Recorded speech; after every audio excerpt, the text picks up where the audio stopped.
मैंने इससे पहले वाली वीडियो के अंदर आपको ये बताया था कि क्रिस्टल क्या होते हैं, अक्रिस्टल क्या होते हैं और ठोस अवस्था किसको कहते हैं। ये इसका सेकंड पार्ट है। सेकंड पार्ट में हम पढ़ेंगे क्रिस्टलीय ठोसों के प्रकार, क्रिस्टलीय ठोस कितने प्रकार के होते हैं। Type of crystalline solid.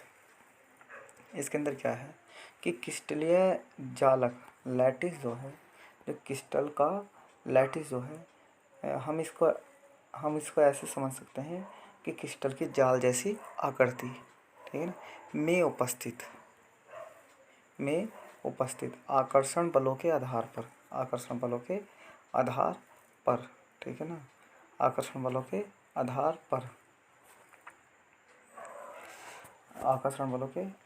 पर क्रिस्टलों को 4 भागों में विभाजित किया गया है। यानी कितने भागों में विभाजित किया गया है? 4 वर्गों में विभाजित किया गया है। इससे आगे हम देखेंगे कि मैंने आपको ये बताया कि क्रिस्टल जालक के अंदर जो आकर्षण बल होते हैं, जो अट्रैक्शन फोर्स होता है, उसके आधार पर क्रिस्टलों को 4 वर्गों में बांटा गया है। इसके अंदर फर्स्ट कौन सा जाता है? इसके अंदर फर्स्ट आ जाता है आपका कि आयनिक क्रिस्टल। कौन सा जाता है? आयनिक क्रिस्टल। आयनिक क्रिस्टल कौन से होते हैं? जो आयनों से मिलकर बने होते हैं, ठीक है ना। इसको हम आगे डिटेल में पढ़ेंगे। उसके बाद कौन आ जाता है? उसके बाद आ जाता है इसके अंदर सह संयोजक क्रिस्टल। तो सह संयोजक क्रिस्टल कौन होता है? जिसके अंदर सह संयोजक बंध होते हैं, जिन्हें इंग्लिश में हम बोलेंगे कोवेलेंट क्रिस्टल। तीसरे हो जाते हैं आणविक क्रिस्टल या आणविक क्रिस्टल, ठीक है ना, मोलिकुलर क्रिस्टल। तो मोलिकुलर क्रिस्टल कौन से होते हैं? मोलिकुलर क्रिस्टल वे क्रिस्टल होते हैं जो अणुओं से मिलकर बने होते हैं। और इसके बाद आ जाता है आपका धात्विक क्रिस्टल। तो धात्विक वे होते हैं जो धातु से मिलकर बने होते हैं। अब इसको हम डिटेल में पढ़ेंगे। डिटेल में क्या है कि आयनिक क्रिस्टल क्या है? आयनिक क्रिस्टल क्या है, ठीक है ना। तो वे क्रिस्टल जालक, क्रिस्टल की ऐसी जाल जैसी आकृति जिसमें धनायन और ऋणायन एकांतर क्रम में व्यवस्थित रहते हैं। क्या रहते हैं? एकांतर क्रम कि एक Na दूसरा Cl, एक Na दूसरा Cl, ठीक है ना। मैंने आपको NaCl का एग्जाम्पल दिया कि जिसमें धनायन, तो धनायन कौन हो गया? Na, और ऋणायन कौन हो गया? Cl।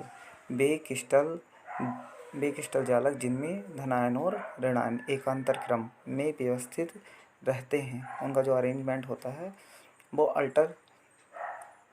अल्टरनेटिव होता है कि NaCl, ठीक है ना। तो इस प्रकार के क्रिस्टल को क्या कहते हैं? आयनिक क्रिस्टल कहते हैं। हम ये भी कह सकते हैं कि आयनिक क्रिस्टल वे क्रिस्टल होते हैं जो आयनों से मिलकर बने हुए होते हैं।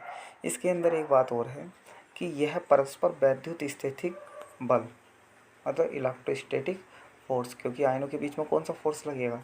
Electrostatic force. यह परस्पर वैद्युत स्थितिक बल, ठीक है ना, इलेक्ट्रोस्टैटिक फोर्स से बंधे रहते हैं। ये कौन से बल से बंधे रहते हैं? यह परस्पर वैद्युत स्थितिक बल इलेक्ट्रोस्टैटिक फोर्स से बंधे रहते हैं। अब देखेंगे कि ये किस प्रकार बंधे रहते हैं, ठीक है ना, कि वैद्युत स्थितिक बल से ये बंधे रहते हैं। अब वैद्युत स्थितिक बल कहाँ लगता है? जहाँ आयन होते हैं, पॉजिटिव और नेगेटिव। आपने फिजिक्स के फर्स्ट चैप्टर के अंदर ये देखा होगा, 12th क्लास की, ठीक है ना। अब आगे देखेंगे इसका एग्जाम्पल, किन किन के बीच में इस प्रकार की जो चीज़ें होती हैं, मतलब आयनिक क्रिस्टल कौन कौन बनाते हैं। जैसे NaCl कौन बनाता है? NaCl। देखो Na प्लस और Cl माइनस, तो Na तो पॉजिटिव हो गया और Cl क्या हो गया?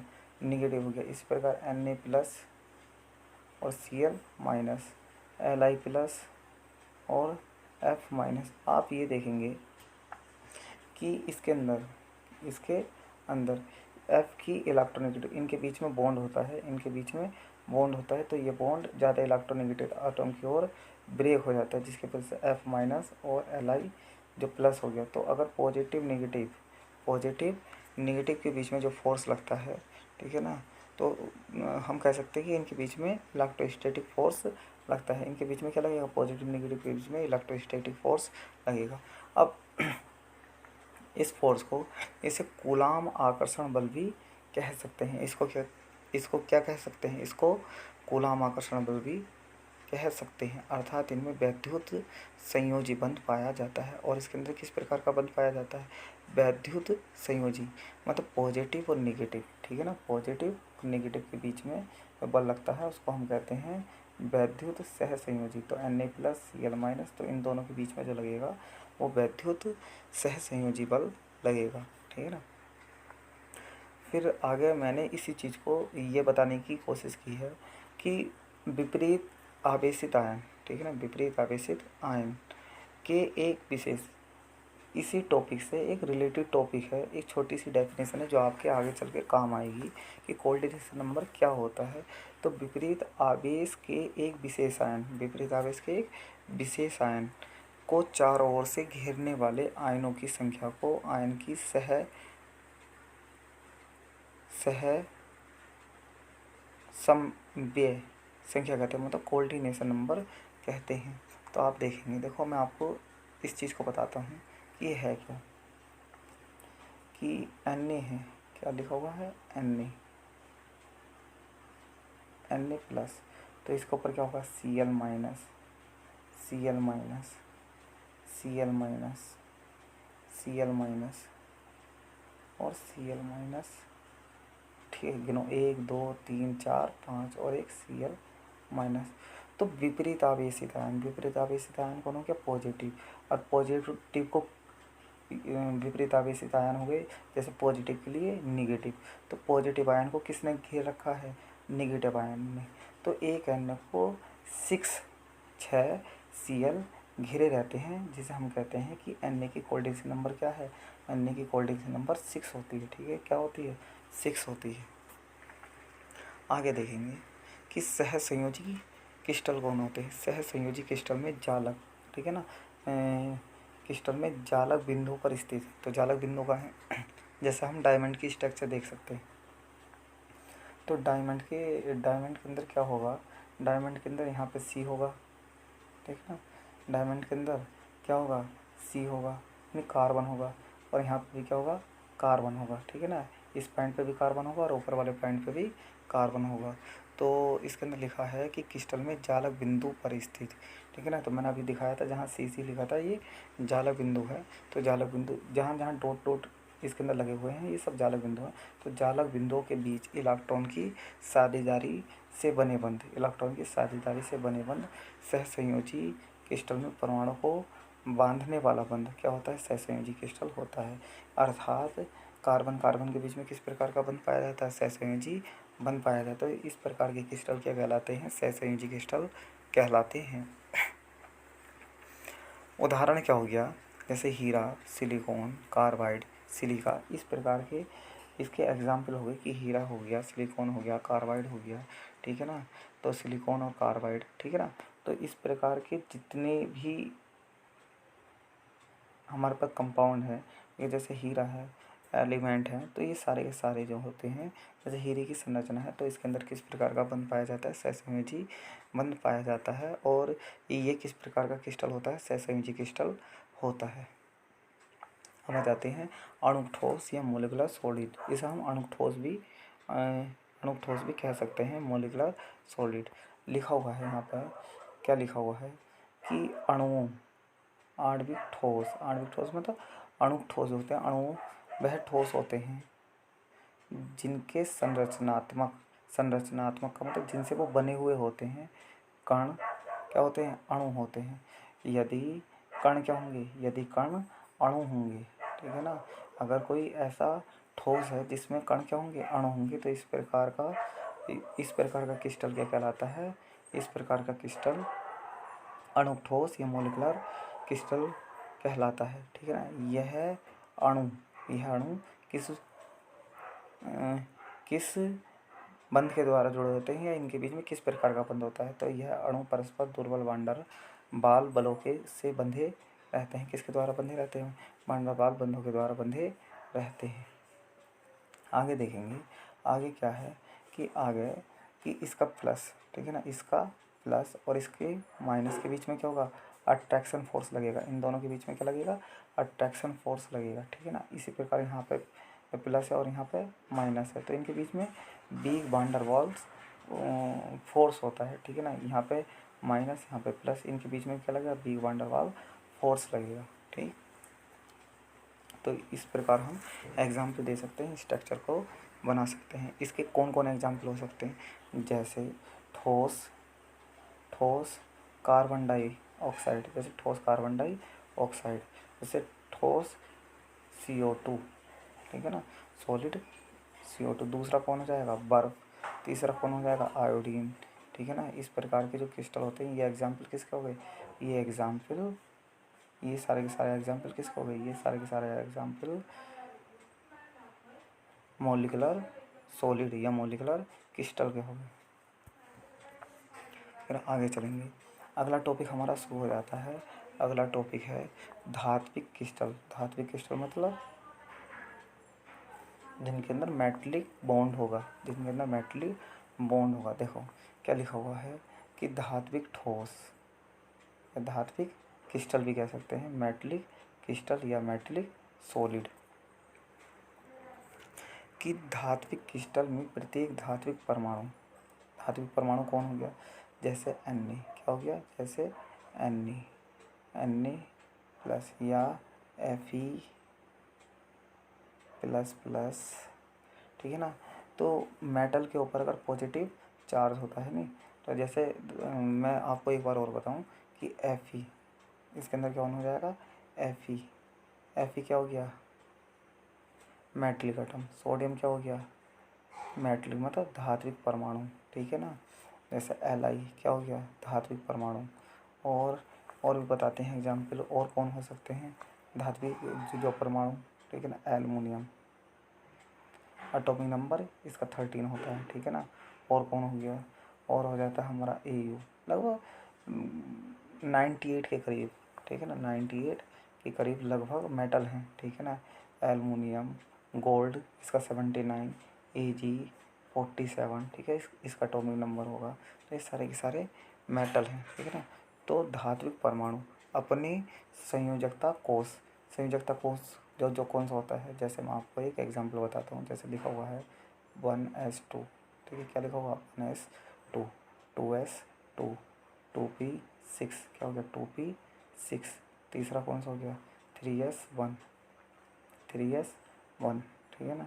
तो आप देखेंगे बाहर वाला कोष, कौन सा कोष, बाहर वाला कोष, इसका क्या कहलाता है, संयोजकता कोष, ठीक है ना। बाहर वाले कोष से इलेक्ट्रॉन को डोनेट कर सकते हैं, ठीक है ना। बाहर वाले कोष में इलेक्ट्रॉन डाले जाते हैं, ठीक है ना। तो धात्विक क्रिस्टल में प्रत्येक धात्विक परमाणु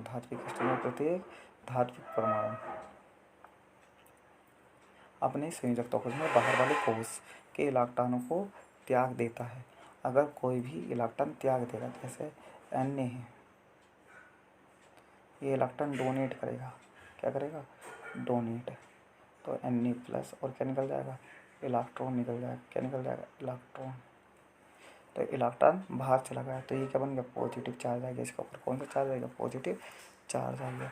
तो धात्विक क्रिस्टल में प्रत्येक धात्विक परमाणु अपने संयोजकता कोष के इलेक्ट्रॉनों को त्याग देता है, जिससे इलेक्ट्रॉन का एक समुद्र बन जाता है, ठीक है ना। मैंने अभी क्या बताया आपको कि जैसे Na है, Na क्या करेगा, Na आपको एक बात बता देता हूँ, Na जैसे Na है तो Na एक इलेक्ट्रॉन को डोनेट कर देगा, Fe भी ले सकते हो, ठीक है ना। ये तो मैं आपको समझाने के लिए बता रहा हूँ कि Na के ऊपर क्या जाएगा, पॉजिटिव चार्ज आ जाएगा और इलेक्ट्रॉन डोनेट करेगा। तो जितने पॉजिटिव आयन बनेंगे उतने ही क्या निकलेंगे, इलेक्ट्रॉन निकलेंगे। तो इसके अंदर बोला गया कि जिससे इलेक्ट्रॉनों का एक समुद्र बन जाता है, क्योंकि वहाँ इलेक्ट्रॉन की संख्या बहुत सारी हो जाती है, जिसमें धनात्मक धात्विक आयन नियमित रूप से क्या हो जाते हैं, व्यवस्थित हो जाते हैं कि पॉजिटिव एक तरफ आ जाते हैं, और ऋणावेशित इलेक्ट्रॉन के मध्य, मतलब बहुत सारे पॉजिटिव होंगे, पॉजिटिव आयन होंगे, और बहुत सारे क्या होंगे, निगेटिव आयन होंगे। इनके बीच में किस प्रकार का फोर्स, एक फोर्स लगेगा, ठीक है ना। एक बॉन्ड बन जाएगा। उस बॉन्ड को ही क्या कहते हैं, धात्विक बॉन्ड कहते हैं। कि पॉजिटिव आयन इलेक्ट्रॉन को लूज़ कर देंगे, लूज़ करने के बाद वहाँ इलेक्ट्रॉन का समुद्र जैसा बन जाएगा और पॉजिटिव अपने आप को अरेंज कर लेंगे और पॉजिटिव निगेटिव के बीच में क्या लगेगा, एक बॉन्ड डेवलप हो जाएगा, एक फोर्स लगेगा जिसको हम क्या कहते हैं, मेटलिक बॉन्ड कहते हैं। जो बॉन्ड बनेगा उसे ही हम क्या कहते हैं, मेटलिक बॉन्ड कहते हैं। तो ये दिखाया गया है कि पॉजिटिव निगेटिव, ठीक है ना। यहाँ पे क्या दिखाया गया है, ये पॉजिटिव है, ये पॉजिटिव, ये पॉजिटिव, ये पॉजिटिव, मतलब मेटल ने इलेक्ट्रॉन डोनेट करे तो ये इलेक्ट्रॉन के लिए माइनस, इलेक्ट्रॉन के लिए माइनस, इलेक्ट्रॉन के लिए माइनस दिखाए गए हैं, ठीक है ना। तो पॉजिटिव ने अपने आप को अरेंज कर लिया और इनके बीच में क्या लगा, एक प्रकार का फोर्स लगा जिसे हम क्या कहते हैं, जिसको हम मेटलिक बॉन्ड कहते हैं। क्या कहते हैं, मेटलिक बॉन्ड कहते हैं, ठीक है ना। मोबाइल फ्री इलेक्ट्रॉन मतलब गतिशील मुक्त इलेक्ट्रॉन, ठीक। इसके बाद इसके कौन कौन सी, ये कहाँ मिलेगा, ये मिलेगा कॉपर के अंदर, निकल, लोहा, जस्ता, सोना, एल्युमिनियम, ठीक है ना। अब बात आ जाती है समदैर्शिक एवं विषमदैर्शिक पदार्थ, ठीक है ना। समदैर्शिक एवं विषमदैर्शिक जो पदार्थ, तो समदैर्शिक एवं विषमदैर्शिक पदार्थ कौन होंगे, ठीक है ना। इंग्लिश में क्या बोलेंगे, ठीक है, isotropic and anisotropic substance, isotropic and anisotropic substance आपको इंग्लिश में भी याद रखना है, ठीक है ना। आपको किस में याद रखना है, इंग्लिश में भी याद रखना है, ठीक है ना। ये आपको आगे चल के काम देंगे, ठीक है ना। और एग्ज़ाम में भी आइसोट्रोपिक हिंदी में लिख कर आपसे क्वेश्चन पूछ लिया जाता है, ठीक है ना। क्या लिखा हुआ है, समदैर्शिक, जो समदैर्शिक पदार्थ, तो ध्यान से देखेंगे इसे कि समदैर्शिक पदार्थ होते क्या हैं, ठीक है ना। सम का मतलब समान, दैर्शिक का मतलब दिखाई दे, जिसके अंदर समान रूप से कोई चीज़ जो दिखाई दे। अगर कोई प्रभाव एक डायरेक्शन में और दूसरी डायरेक्शन में क्या दिखाई देता है, समान रूप से दिखाई देता है, तो इस प्रकार के इफेक्ट को क्या कहते हैं, समदर्शिक जो पदार्थ, ठीक है ना। इस प्रभाव को समदर्शिक प्रभाव कहते हैं, आइसोट्रोपिक इफेक्ट, ठीक है ना। और इस प्रकार के जो सब्सटेंस होंगे उनको समदर्शिक जो पदार्थ कहेंगे। जैसे लिखा हुआ है एक्रिस्टलीय ठोस, अगर कोई देखो समदैर्शिक किसके अंदर पाया जाएगा, एक्रिस्टलीय, यानी किसके अंदर पाया जाएगा, एक्रिस्टलीय ठोस के अंदर पाया जाएगा। कि पदार्थों के गुणधर्म की प्रॉपर्टीज होती है, एमरफोर्सिस की, एक्रिस्टलीय पदार्थ के जो गुणधर्म होते हैं, कौन कौन से गुणधर्म, जैसे जैसे लिखा हुआ है वैद्युत चालकता, यांत्रिक शक्ति, अपवर्तनांक, तापीय प्रसार का गुणांक आदि आदि सभी दिशाओं में एक जैसे होते हैं। सभी दिशाओं में क्या होते हैं, एक जैसे होते हैं। ऐसे ठोस पदार्थ को समदैर्शिक पदार्थ कहते हैं। अब देखो एक्रिस्टलीय पदार्थ के अंदर किसी प्रकार का अरेंजमेंट नहीं होता, तो आप चाहे इस डायरेक्शन में चलें, चाहे इस डायरेक्शन में चलें, चाहे इस डायरेक्शन में चलें, चाहे इस डायरेक्शन में चलें, तो प्रत्येक डायरेक्शन के अंदर क्या होगा, ये इफेक्ट आपको समान रूप से दिखाई देंगे, ठीक है ना। जो कौन कौन से प्रभाव, जैसे वैद्युत चालकता, यांत्रिक शक्ति, अपवर्तनांक, तापीय प्रसार का गुणांक, ये सारे के सारे आप इसके अंदर किसी भी डायरेक्शन में चलें, ठीक है। आप इसके अंदर जो किसी भी डायरेक्शन, चाहे इधर जाएँ, चाहे इधर जाएँ, चाहे इधर जाएँ, हर एक डायरेक्शन में क्या दिखाई देंगे, समान रूप से आपको सेम दिखाई देंगे। तो इस प्रकार के प्रभाव को क्या कहते हैं, इस प्रकार के प्रभाव को हम कहते हैं समदैर्शिक या आइसोट्रोपिक। आप देखेंगे इसका कारण, जैसे किसी ने पूछ लिया कि समदैर्शिक का कारण क्या है, तो लिखा हुआ है, क्या लिखा हुआ है, अवयवी अवयवी, ये यहाँ पर नहीं है, अवयवी कणों की कोई निश्चित व्यवस्था नहीं होती, इनके अंदर कोई फिक्स अरेंजमेंट नहीं होता। क्या नहीं होता, फिक्स अरेंजमेंट नहीं होता। देखो ये मॉलिक्यूल उल्टे सीधे लगे हुए हैं, इनके अंदर कोई भी व्यवस्था नहीं है, इसलिए इसके अंदर हर डायरेक्शन में क्या होता है, तो प्रभाव सेम होता है। गैस और द्रव भी समदैर्शिक होते हैं, ठीक है ना। ऐसे नहीं कि ठोस ही होते हैं, गैस और द्रव भी, ठीक है ना। गैसेज और लिक्विड भी क्या होते हैं, आइसोट्रोपिक होते हैं। बात आ जाती है विषमदैर्शिक मतलब विषमदैर्शिक जो पाया जाएगा वो किसके अंदर पाया जाएगा, क्रिस्टलीय यानी क्रिस्टलीय पदार्थ के अंदर पाया जाएगा, ठीक है ना। तो क्रिस्टलीय पदार्थ के गुण अलग अलग दिशा में क्या होते हैं, अलग अलग होते हैं, ठीक है ना। अलग अलग डायरेक्शन में अलग अलग होते हैं, ठीक है ना। में ज्ञात करने पर मान क्या होते हैं, अलग अलग बात वही आ गई होंगे, ठीक है ना। जो क्या कहलाते हैं, विषमदर्शी कहलाते हैं। आपको एक बात और बताएं, ठीक है ना, अगर कोई डायमंड है, ठीक है ना, क्या है, कोई डायमंड है, तो डायमंड को किसी भी डायरेक्शन के अंदर काटा नहीं जा सकता।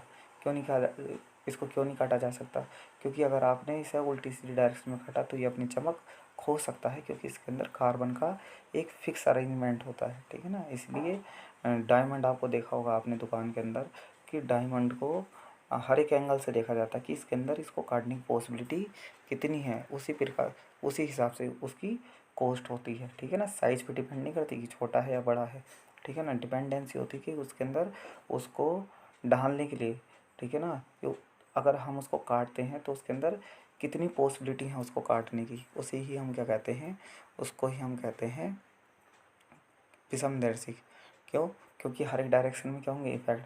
मान लो आपने मान लो डायमंड है, डायमंड को आपने इस डायरेक्शन में काटा तो उसने अपनी चमक नहीं खोई, मगर इस डायरेक्शन में काटते हो तो वो अपनी चमक खो देता है, ठीक है ना। ये एग्जाम्पल हो गया। देखते हैं नीचे क्या है, देखो इसके अंदर एक फिक्स अरेंजमेंट है, तो आप ऐसे चल सकते हैं, आप ऐसे चल सकते हैं तो आपको इफेक्ट ठीक दिखाई देगा। मगर आप जब ऐसे चलेंगे तो वो जो भी इसके अंदर इसकी प्रॉपर्टी है, जैसे वैद्युत चालन, वो उसकी वैल्यू अलग आएगी और इस डायरेक्शन में अलग आएगी और इस डायरेक्शन में अलग आएगी, ठीक है ना। तो इसके अंदर ये प्रभाव, ये गुण हर एक डायरेक्शन में क्या होते हैं, अलग अलग होते हैं, ठीक है ना। तो आज मैंने आपको क्या बताया, एक बार मैं आपका रिवाइज करा दूँ, ठीक है ना, कि क्या है कि जो क्रिस्टल ठोस के प्रकार मैंने आपको बताए, क्रिस्टल ठोस के प्रकार ये 4 प्रकार के होते हैं। कितने प्रकार के होते हैं, 4 प्रकार के होते हैं, ठीक है ना। आयनिक क्रिस्टल, कोवैलेंट क्रिस्टल, मॉलिक्यूल जो क्रिस्टल और मेटलिक क्रिस्टल, ठीक। फिर उसके बाद जैसे ऊपर आएंगे तो आयनिक क्रिस्टल, आयनिक क्रिस्टल कौन होते हैं, ठीक है ना। आयनिक क्रिस्टल जो आयनों से मिलकर बने होते हैं, आपने इसे कहा इसके पॉजिटिव निगेटिव क्या होते हैं, एकांतर क्रम में होते हैं, पॉजिटिव निगेटिव पॉजिटिव निगेटिव, ठीक है। और इसके अंदर किस प्रकार का फोर्स होता है, इसके अंदर आपको याद रखना है कि वैद्युत स्थितिक जो बल होता है, ये वैद्युत स्थितिक बल के द्वारा बंधे होते हैं। ये किनके अंदर पाए जाते हैं, आयनों के बीच में, ठीक है ना, जो पॉजिटिव निगेटिव में इजीली टूट जाते हो, ठीक है। फिर उसके बाद इसे कूलामाकर्षण बल भी कहते हैं। फिर ये मैंने बीच में आपको एक डेफिनेशन दी थी, क्या दी थी एक बीच में डेफिनेशन, जो आपके आगे काम आएगी। फिर सहसंयोजी क्रिस्टल, जिसके अंदर सह संयोजी बॉन्ड होगा, ठीक है ना। इस प्रकार के कि कार्बन कार्बन क्या कर सकते हैं, इलेक्ट्रॉन शेयर करके क्या बना लेते हैं, सहसंयोजी बॉन्ड बना लेते हैं। तो सहसंयोजी तो, ये सहसंयोजी क्रिस्टल के अंदर पाया जाता है, ठीक। इसका एग्जाम्पल डायमंड हो गया। फिर आणविक मतलब अणुओं से मिलकर बने हुए। फिर आगे चलेंगे तो ये ठीक है ना, ये अच्छा है और आप इसे याद भी रख सकते हैं, ठीक है ना। और फिर आगे चलेंगे, विसंदर्शिक और समदर्शिक के अंदर अंतर भी पूछ लिए जाते हैं, ठीक है ना। समदर्शिक और विसंदर्शिक के अंदर अंतर भी पूछ लिए जाते हैं, ठीक है ना। और इससे नेक्स्ट वीडियो में अगली बात बताएंगे।